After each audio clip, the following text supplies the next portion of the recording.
Hello, I'm Nigel Wally from Decipher, and this is the pre-session video for Decipher's Intro to TV Tech session. The objective of the overall set of sessions, both this video and the live session, is to break into the kind of the murky world of TV tech and explain the whole raft of weird phrases and acronyms that we have to deal with. This is really based on the idea that we are so complicated in the way we deal with tech in the TV industry, and we expect everybody to know everything. We've created a set of kind of 4 jokey rules to lead into this session. First is that looking at TV tech to prepare for this kind of session, it becomes very obvious that every single idea has at least 2 acronyms, 2 weird definitions, and 2 bits of jargon describing it, and we want to cut through that nonsense. Sometimes acronyms can mean different things, and if you had a chance to see the internet versus the web video, you'll know that things like IP can mean 2 different things to 2 different people in the same meeting. Meanings change over time. Things like IPTV has changed slightly in its definition as television has evolved. Again, we'll pick that to pieces in the live session. And very often, Americans are using different phrases to us to define similar things. And that doesn't necessarily matter unless you've got companies which span both US and UK markets, and those definitions can cause confusion in both those areas. You will be aware of the waterfall of acronyms and TV jargon. For this session, we're going to flag them up, not necessarily delve into them. On the live session, we're going to pick them all to pieces and explain them and really get under the skin of the definitions. And so out of this video session, there were 2 things we wanted to get. First of all, we wanted to introduce you to the structure we're going to use. We're not just going to dump tech jargon at you willy-nilly. We're going to put it into the context of a narrative thread, starting with the earlier stages of TV. And we're going to use a Decipher framework we call the 5 stages of TV. And the premise of both this presentation and the live presentation is that there have already been 3 significant waves of TV tech evolution. And that one of the reasons we're now focusing very heavily on it again is that we are right in the middle of an evolution into the 4th stage. As the internet comes crashing in, new internet-based providers emerge, new competition arrives. There's a lot going on around this 4th stage of TV. And at the very end of the session, we will posit the idea that we can already see a 5th stage, again, another fundamental set of changes.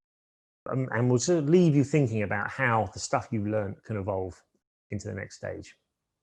And finally, for this session today, we would love to hear back from you. If you've got time between now and the live session in a few days' time, please ping us an email if there was something you didn't understand from this session, or if there was something missing that you wanted explored in the live session. We are very into getting some feedback for you, and we look forward to participating with you on the day. So let's dive in to the issues. We're going to go through each of the stages one by one. On the day of the live session, we will pause for a Q&A at the end of the discussion of each stage. And then in the middle of the session, halfway through, we'll pause and get a coffee, get everyone to pause for breath. For today, we're going to go through them in kind of top level detail just to give you the framework. So let's dive in. So our first stage of TV, simple TV. And you'll see us use lots of lovely old pictures of television through this stage. It's very often thought that this was an era of TV where not a lot happened, just the kind of the early foundation stuff, but we don't think that's true. It's a fun era. Clearly, it was the era that started off after the war, 20, 30 years of the BBC, launching BBC One and then BBC Two. Country had 2 channels. But very quickly in this era, we saw the launch of commercial television. So the arrival of television supported by advertising was a fundamental shift in UK thinking, very important. And ATV there, Associated Television, one of those companies that eventually became part of the ITV network, was bought out and changed its name over time. So black and white telly, 3 channels, delivered over an aerial. We'll touch on that in just a minute. One of the big things that happened in this era, of course, was the arrival of colour. So the ability to both broadcast that in colour and for devices in the home to take it and interpret and put it up on screen. Massive issue. And then through the rest of this part of the era, the arrival of other channels.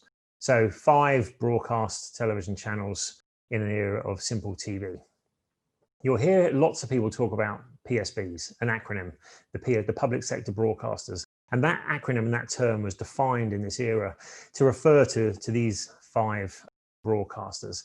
And in the early analog days, hold that definition, I will explain that in a minute. In the analog days, when there were only 5 channels, there was a trade-off between these companies and the government gave them free broadcast spectrum in return for those companies delivering an amount of education and religious broadcasting through the schedule. So the government exerted some control over what was broadcast by giving away broadcast spectrum, and therefore those companies became known as the PSBs. And I do want to stress that it's only those channels that are listed on the screen and not the other channels associated with those companies. So ITV 2, 3, and 4 are not PSB channels. They're owned by a broadcaster that has PSB status, but they're not the original channels.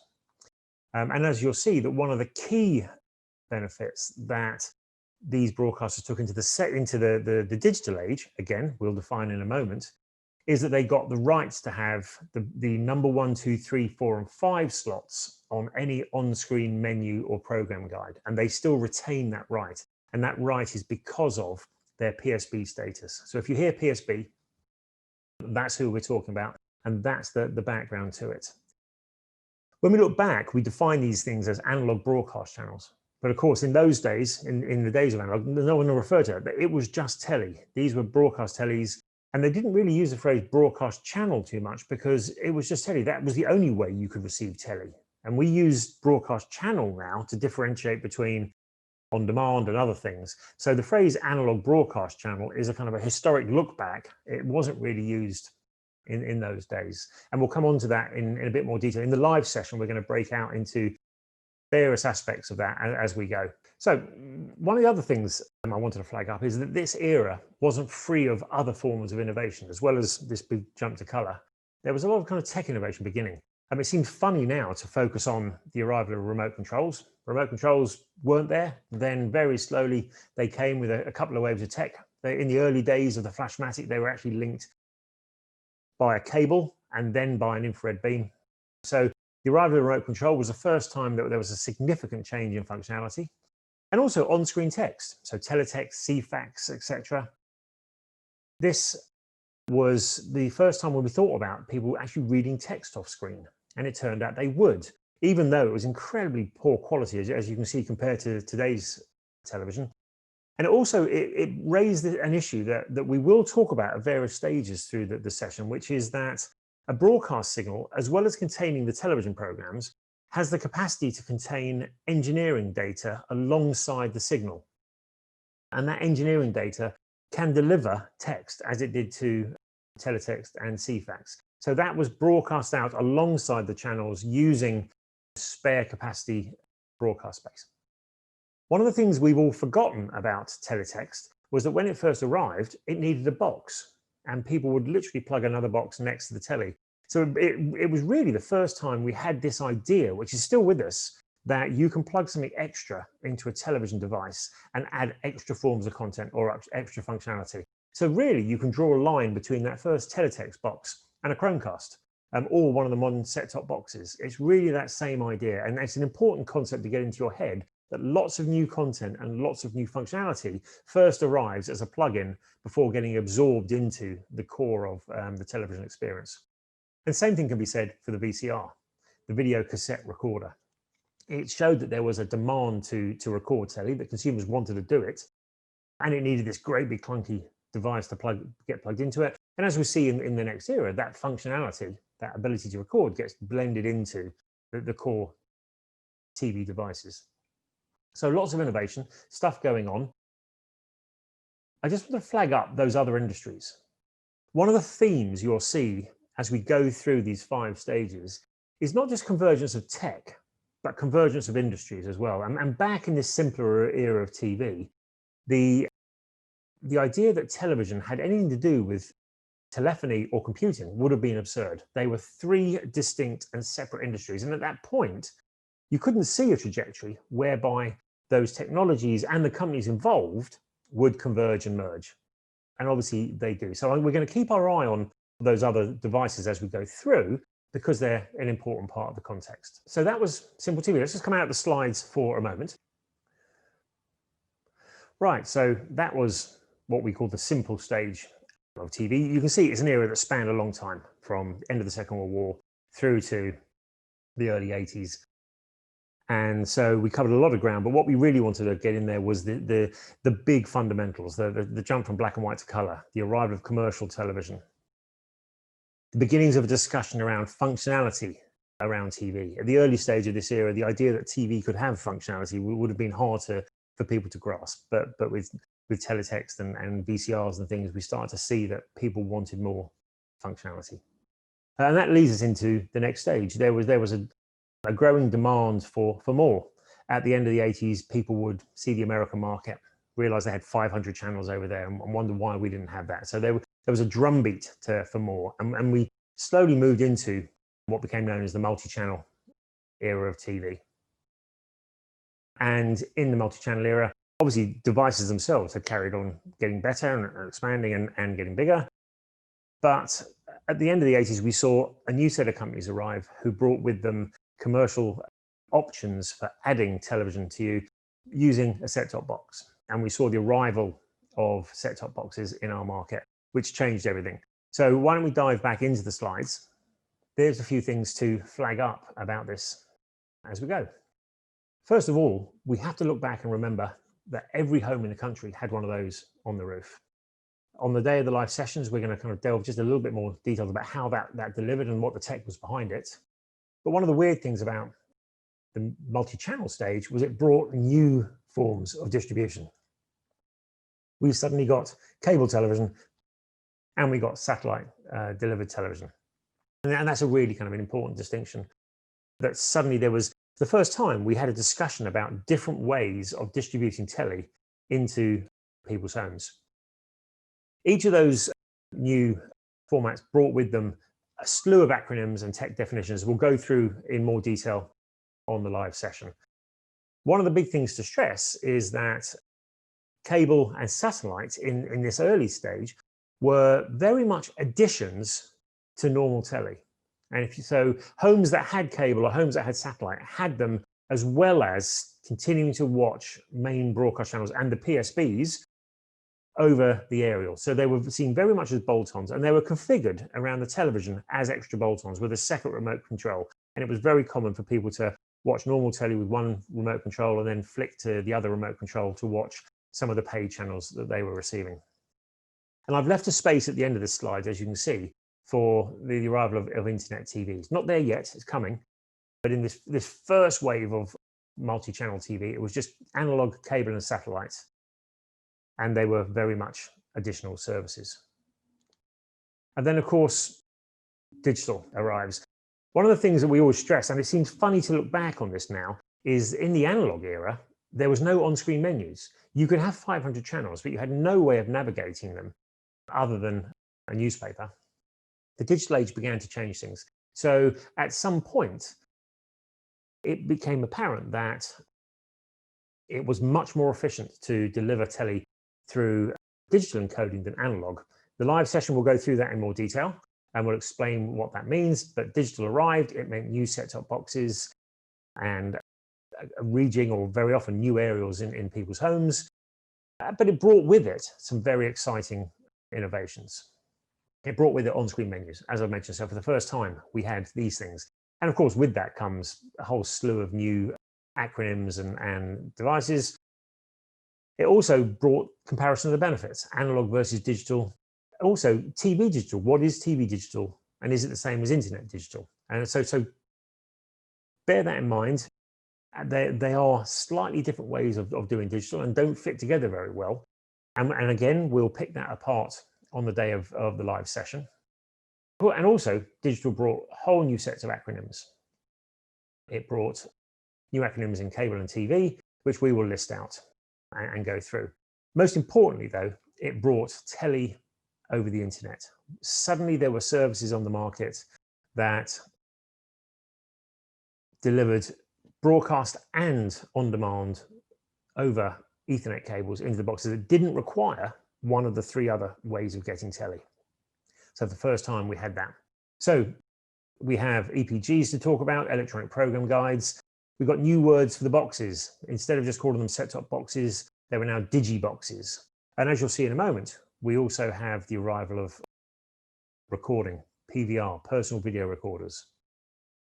So quick mention about EPGs, because on the day of the live session, we're going to talk about them in much more detail. And I want to get this notion into your head that EPGs themselves have been through an incredible evolution. They went in this early stage we're now talking about at the moment, they were very much software that sat on a set-top box in your home, unconnected to anything. There were some set-top boxes that had phone lines. The cable boxes obviously were connected, but in a very, very one-directional way. So the software sat on your box and was able to pick out some program information out of the broadcast stream in the engineering part of the broadcast stream that we talked about when we mentioned teletext a moment ago. What you'll see when we go through the 5 stages is that by the end of the session, at least in the 4th stage, what we're talking about when we talk about on-screen menus is not dull software on the box, but we're talking about fully interactive web-connected media. And it's interesting to compare back in the early days, if you wanted to make a significant change to software and the program guide on an old set-top box in this multi-channel era, it would take 6 to 8 weeks and a huge slew of consultants just to make the most minor change. In this new era, what we've got on screen are really websites which change dynamically in the way websites do. They can have movement, video, graphics. They really are fully immersive web interfaces. So a fundamental shift in the way we deal with EPGs. So that was multi-channel TV, just a little nod to our other industries, which are themselves evolving. So mobile and computing are themselves evolving. Computing obviously is getting internet for the first time. In multi-channel, we still don't have internet plugged into our set-top boxes. Dial-up has arrived in the computing world. We've got dial-up access. And we also have this thing, WAP, wireless access.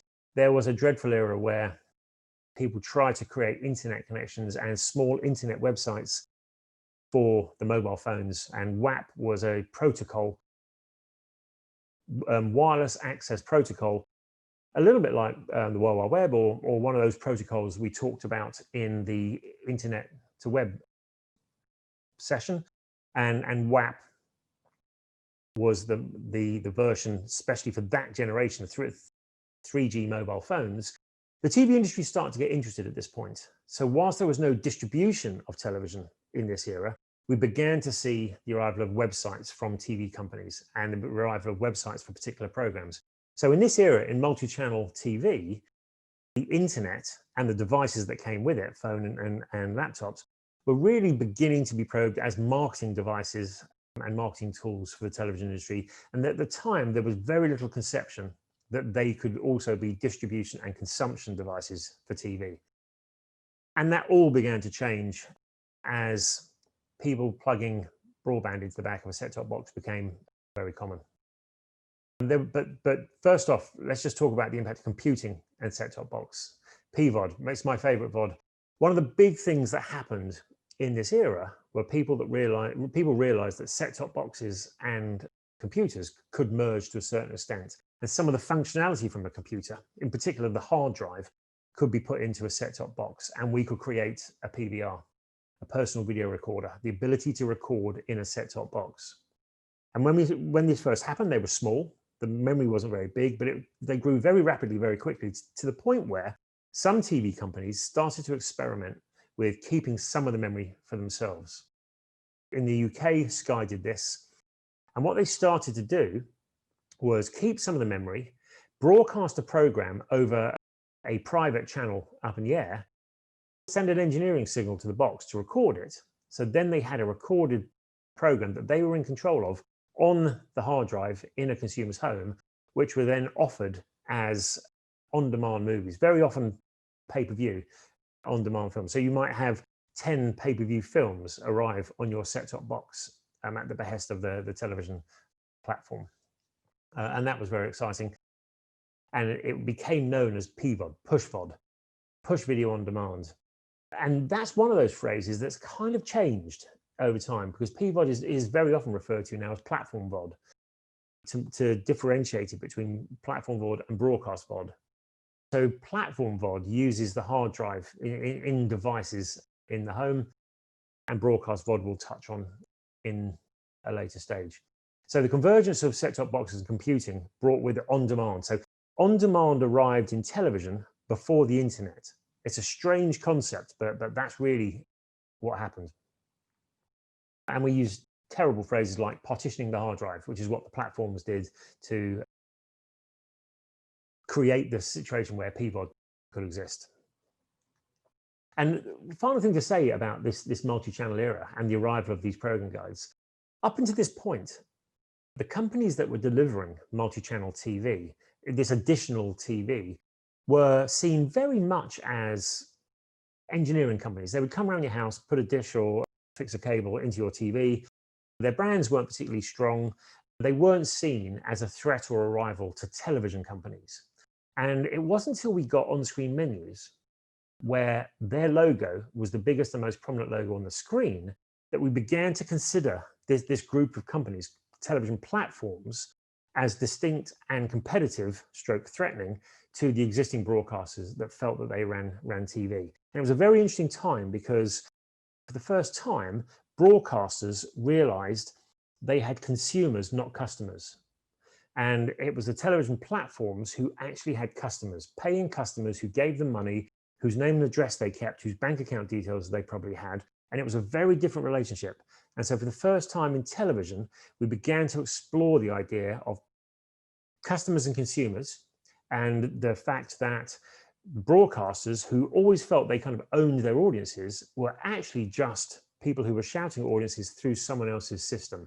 And so we saw for the first time a discussion about the value chain in TV, and broadcasters were one step back in that value chain from consumers. So it was suddenly a very unsettling time for broadcasters in this industry. Another thing to flag up, of course, is we've talked about plugging broadband into the back of these boxes. And for the first time, we saw IPTV arrive in TV.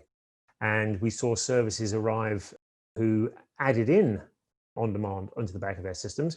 And both in this era, both Sky and Virgin added in on-demand capability eventually by plugging broadband into the back of their boxes. And there was a few companies who did nothing but IPTV. Home Choice, which became Tiscali, Yes TV. There was a whole group of companies who felt at the time that they could deliver broadcast, on-demand and recording through IPTV. They all ended up failing or merging to something else. But a lot of that was actually to do with the broadband structure of the time and the pricing of broadband. They were unfortunately, they were visionary, and their services were wonderful and contained functionality that we haven't yet recreated, but they were too early. And the pricing modeling in the industry just didn't support their arrival. A couple of things to flag up. There was some weird stuff talked about in these old days. I don't know how many of you would recognize that thing I've just stuck up on screen. That was the Sky Gnome, launched in 2005. And the Sky Gnome was a speaker. It was a desktop speaker that connected wirelessly to a set-top box that let you play the radio channels that also were delivered through services like Sky and Virgin. This was Sky's attempt at it, and it was very innovative. It didn't take off because it was slightly clunky. This was, again, pre-internet for the TV industry. So this device itself only connected via wireless to the television. But you could put it in another room and you could play channels with a small TV interface. Very innovative, eventually went away. However, the thing we're going to flag up, and we'll come to later on, is that there are now desktop speakers that connect wirelessly to set-top boxes that play radio and audio and other things, and also increasingly let you command those set-top boxes using voice. So we're going to make the case a couple of times that an Amazon Echo with Alexa in it is really just an internet-connected, voice-enabled version of the Sky Gnome from back in 2005. But we'll deal with that in more detail on the day. So let's come out of the slides just for a moment. So the multi-channel era. As you saw, it wasn't just a case of this was the era where we added 500 extra channels. The arrival of the set-top box brought with it a huge potential to add on functionality and services and new things, and basically redefine how we saw the role of television in an increasingly complex mix of services. We then saw the arrival of the internet, and we very often talk about that once you plugged an Ethernet cable into the back of a set-top box, the world changed, and we saw the push to move into the next stage of TV. Now, we defined this next stage in Decipher as the multifunction era. Now, that's our definition. We like to use it. And what we mean by that is, in this era, and probably in half the households still in the UK, if you go into their home, they have a TV system which delivers TV around a number of functions. Broadcast is still core and is still the biggest percentage of viewing types in these homes, but they also have the ability to record with a personal video recorder. They have the ability access to on-demand on the main screen, and they have increasingly sophisticated menus, electronic program guides, however we define them, which include graphics and movement and dynamism in a way that was inconceivable in the previous stage. And so multifunction arrives. Let's dive into the slides and explore a bit more. Multifunction TV. The thing to add on very quickly, of course, is that one of the functions that make this era so exciting is that the internet and the devices used to access it for the first time became distribution vehicles for television as well as marketing tools. And we saw the arrival in the middle 2000s of broadcast players on. So we suddenly began talking about broadcast VOD, BVOD, as well as platform VOD, PVOD. We will on the live session break the acronyms and the definitions down in much more detail when we go through this. I really just wanted to kind of set the framework for today. But BVOD, AVOD, TVOD, they will all come. We're also going to talk on the live day about the different ways of getting IP streaming into a home, unicast, multicast. We'll touch in a little bit of detail about some of the new ad concepts that come out from having that enabled. So DAI, insertion into IP streams. We will touch on all of that there, the live stream. We will also carry on a theme that was raised in the internet versus the web session, which is the idea that in this world, this multifunction world, we began to see the emergence of two kinds of set-top boxes. There were what we call the closed platforms, and these were really the platforms that had come with us from the multi-channel era, the early cable and satellite boxes in the UK, Virgin and Sky, obviously, who still ran software that ran the original form of internet TV using closed proprietary IPTV, and controlled the full software stack in their own proprietary software on their television platforms. And we also, in this era, saw the arrival of the web-based platforms like Freeview, UView, and FreeSat, who used a combination of proprietary software and web software in their boxes, and a combination of proprietary content and web-hosted content from the broadcaster's own apps to create a full TV service. And again, this is an idea that we picked up in the internet versus web video, and we're going to explore in more detail here about why those two things are different. But we'll delve into that more on the live session. As part of this multifunction era, we've seen an explosion in program guides, and we've seen, the top row, the closed platforms, their program guides and their set-top box software has continued to evolve and become much more web friendly through the period. So it's not uncommon now to see web concepts in those services, but we have the arrival, as I mentioned before, of UView, Freeview, FreeSat, the new web-based players along the bottom with their interfaces. And we'll spend a bit more time on the live session just exploring the mechanics of electronic program guides and the various other acronyms and concepts that come with them, and particularly how regulation has changed through that session. And I just wanted to touch on one thing, which is the new competitors in the market. How does Netflix fit into this story? Now, Netflix clearly, as a company, started off claiming that it's going to kill TV. It started off as a DVD distributor and moved very slowly into the web and then into smart devices. But for a long time, it was seen as outside of TV, a different concept to TV. What we've seen over time, as the multifunction era has kind of cemented itself, is that Netflix has had to move as well. So we don't really consider Netflix as a threat to TV anymore. It's really just another player, because very quickly when smart TVs arrived in this third stage of TV, Netflix built an app based on its smart device app that worked on TV. But what that suddenly meant was that Netflix was up in the main TV space, no longer in the gorilla space in the other room or on another device. It was playing in the same kind of world as mainstream TV. And Netflix has also evolved into set-top boxes themselves. We now know, as we're entering the fourth stage, it's a hygiene factor that Netflix is in every set-top box. But in this third stage of TV, we saw it beginning to happen. It was much easier for it to get into the web-based boxes early.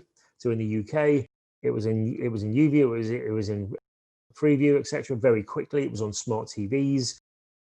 It wasn't really till the fourth stage of TV that it got itself up into the closed platforms, although it was on Virgin very early in the third stage. And it's not only is it in the set-top boxes as an app, but we're beginning to see Netflix quest and claim spots on the linear program guide, the linear electronic program guide. So on Virgin in the UK, Netflix is channel 204. So Netflix has a channel on traditional TV platforms in the UK. So that's quite an evolution. So I just wanted to flag that up, that some of the outsiders are going through the same evolution that the main TV companies are. So that was multifunction TV. Again, lots going on. The arrival of on-demand, the arrival of web on-demand, the arrival of tele on devices, the evolution of the interface, the arrival of new outside competitors that are getting merged into TV. What we saw at the end of that session was demand for more, and that's really pushed us into the next stage. So let's come out of the slides for a moment. That was the multifunction era. Again, a lot going on.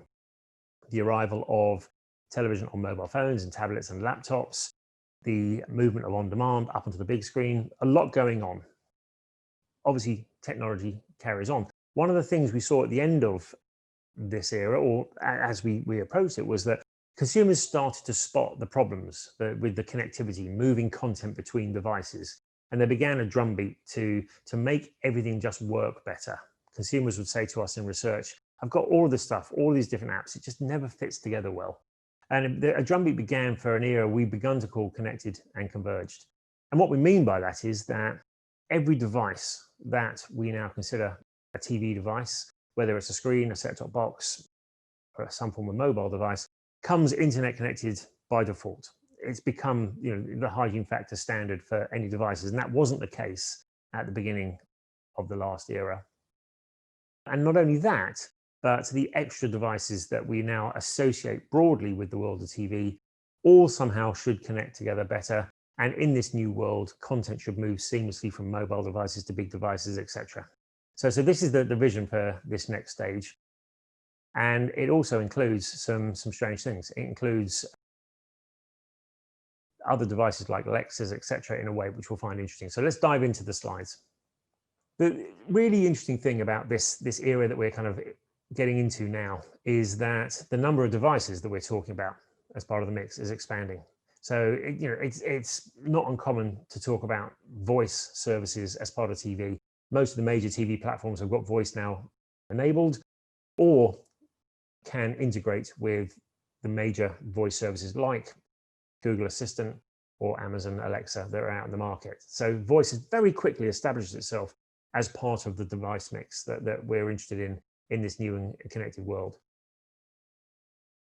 We talked very early on when we saw the Sky Gnome about set-top boxes that could talk to a desktop device. What we're seeing in this is that those devices are actually becoming merged. And that thing I've just put up on screen is the new Amazon set-top box with Alexa combined. So that's a combined device, set-top box and desktop speaker. So worlds that were previously separate are converging both commercially, the same companies are delivering it, as well as the tech merging into one. And final thing on the bottom, Google Nest. So this is a very interesting one. The idea that the same company would make my central heating controls, that makes my TV software and provides some of my hardware for media is a very interesting concept. But suddenly we're in this situation where Google with Android TV and Android devices and Google Nest has a foot in all of those camps. And we, from Decipher's side, think that we're going to see interfaces evolve to reflect that. I'm anticipating a television interface for my kitchen, which includes Google Nest capability. I can pull it up and do stuff with the central heating and then get back to watching telly. So as well as the technical integration between these devices, we're going to start seeing visual integration and service integration. It's not uncommon in the Nordic countries for television companies, television platforms, their equivalent of Sky and Virgin, etc., in the UK, to also sell utilities.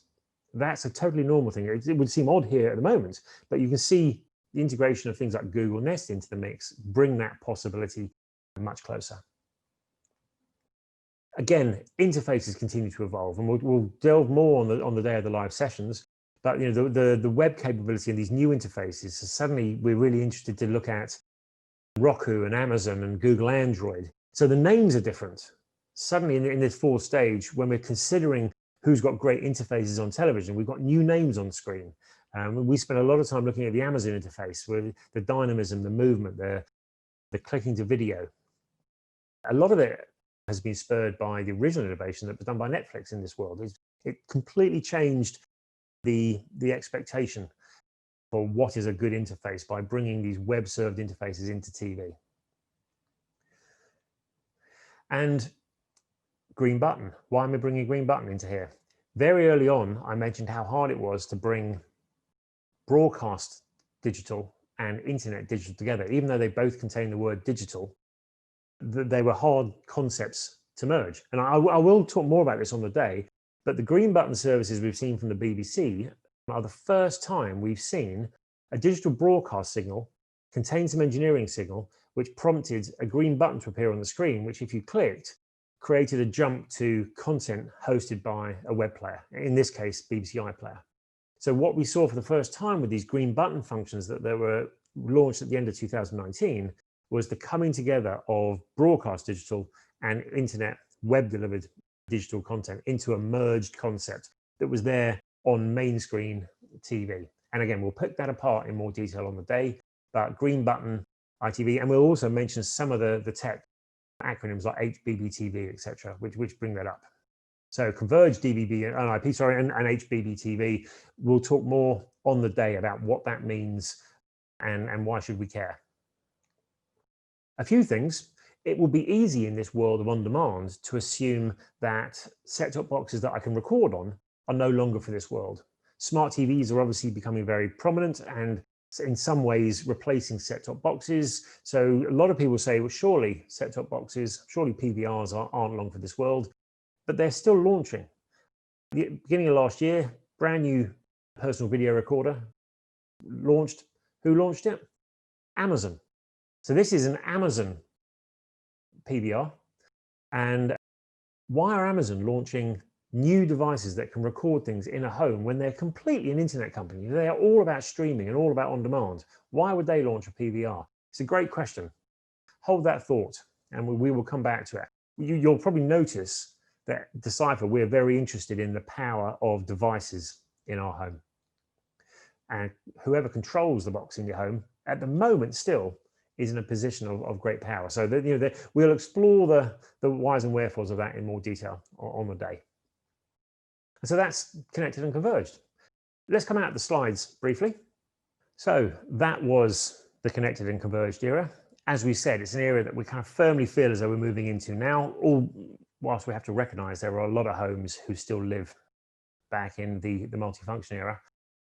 And in this connected and converged world, as well as things beginning to connect better, it's quite clear, as we've seen, that there are new players arriving and significant shifts in not just the technology, but the structure of the industry. So a very exciting time. It doesn't mean everything's going to stop at the end of this, of course. And as I promised at the beginning, we will flag up the notion that there is still a significant change era to come. Already we can see an era in the future where another set of seismic changes take place. Things like the end to broadcast. Can we, in a world where everybody has gigabit fiber to the home and we can deliver HD telly, 4K telly to every home in the country equally, will we need over-the-air broadcast? It's conceivable we can debate that. How quickly that will happen is obviously of great concern. Will recording and on-demand blur into each other? Do we need such a thing as recording if every program we would ever want is held immediately accessible somewhere in the cloud? Is recording just the fact that we use a device in our home to record? Is that just really a failure of the cloud systems? To be debated. Do we need set-top boxes? Do we need devices in our home if the cloud is so well provisioned that everything can happen directly off the cloud, and our boxes and devices in our home really, again, just a failure of the network? To be debated. And in that world, the scariest question, of course, is who wins? Who will be the players who could exploit a full cloud TV service? So that's everything we wanted to go through today. We have laid out a landscape that we're going to explore in more detail in the live session in the next few days. We look forward to meeting you there. We will see you in the live sessions, and I look forward to hearing from you by email if you've got questions or things you want to address.